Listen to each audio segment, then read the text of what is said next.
sana apogo gi jo Kenya te. Ero kama na enya. Wach moro wachore ka ni in project mar President William Ruto. Ing'eyo ji kapa ni ng'eny ji kong'eyo walo maber. Ing'eyo na jachir malich. Kendo ka amua natimo gimoro tatimo.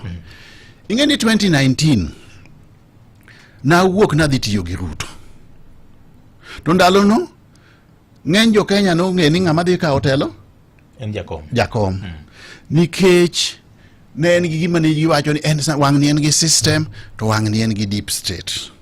An kaka strategist akwonga go kwanda mesa. Nasego kwanda mesa maneno ni wuodu chak ni manyalo dhi ka wang'owa. Na dhi against conventional wisdom.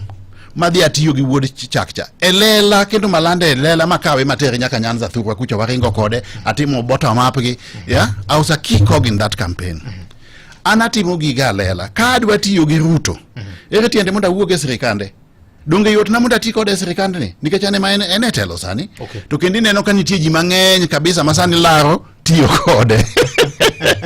Anadiga against conventional wisdom and risk take. Inja. Onge tiende monda wuog oko mar sirikal mar Ruto kore ka tiyo kode ka anoko. Ta ane sirikande already at cabinet level. My position was cabinet level. No appoint kaka cabinet secretary. Bang manoko vunjo cabinet. Ochako miya position ma cabinet level with all the elements that go with a cabinet level position. Ereti ende monda awe tijino kwe kadhi tiyo ne oko kucha. Ok anguma monda tine i sirikal kai. Matiende nini tiye gik madwa timo ma okanyal timo kane i sirikal. Emo miya wuok oko. Mondo kora pasi ugigo to a logical conclusion ka anoko kucha. Ka adwa tiyo ni Ruto tatiye sirikande ka. Yeah? Adwa tiyo ni jo Kenya. And ingeni people need to understand Eliud Owalo for what he is. My track record. Ingeni ase tiyo gi jo siasa gi. 2013. Itiyo gi jakom. Okatiyo gi jakom mane mnatele presidential campaign. Kendo anu head of presidential campaign secretariat and chief campaign manager. To matiyo gi jakom no, co-principals en Kalonzo, en Wetangula. Atiyo ni gikter ji adek. Bang mano, ndalo moko madwa chung kibira cha donga ringa dia ANC. Madhi achung kanye, kibira gi ANC ta abeti gi Musalia kanyo donge. Bang mano, kata mana bang yiero makibira no, abeti gi Musalia as one of his closest allies and strategies. Bang mano, achaka dhi atiyo gi nga, gi Ruto. Chakre 2019 nyaka sani mana koro na weyo nyoro ni. Ase tiyo gi jo siasa gi te individual politicians. To sani koro mwani okachaka tini jasiasa mora as an individual. Adwa tiyo ni jo piny. Mae momi ya wuok oke pap munda chung president. Munda dhia tini jo piny. Message ma ukniswa ka kiwinjo jo manono weche mag siasa wacho ni samoro Eliud Owalo ne ogwetao. Iyo wang nikech president okokete kaka point man mar Nyanza region voting block.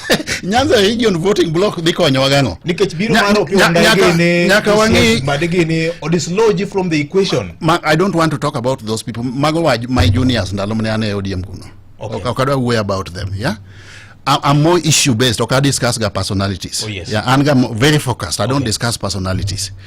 Ongeti endema ya wang. Ingeni anan very forthright. Mane cabinet obedo dissolve Ruto no luonga mwa bet kode piny monyisa gimo miyo dissolve cabinet. Onyisa gimo miyo okelo jo ODM. Wabet kode piny wawuoyo onyisa ni okelo jogo. Tano miya another position which is cabinet. Ne wa discuss mwa timango mwa winjre. Kane okadwa. To naweyo. Hakune ni mano kakao. I've got the right and I'm very principled. Ka okadwa gimoro to kadwa. Ka yie ta yie, ka dagi tatima ngoa, ta dagi. Onge tiende mondo manaka opposition, no? Then ati me for 1 year, kwe ka kenda tima ngoa, awuok kane okadware. Kane okadware, I would have rejected it. Outrightly from the beginning. Yeah. So, I want to state, nigi mumio, adwa dhimbele, agenda bara marbet.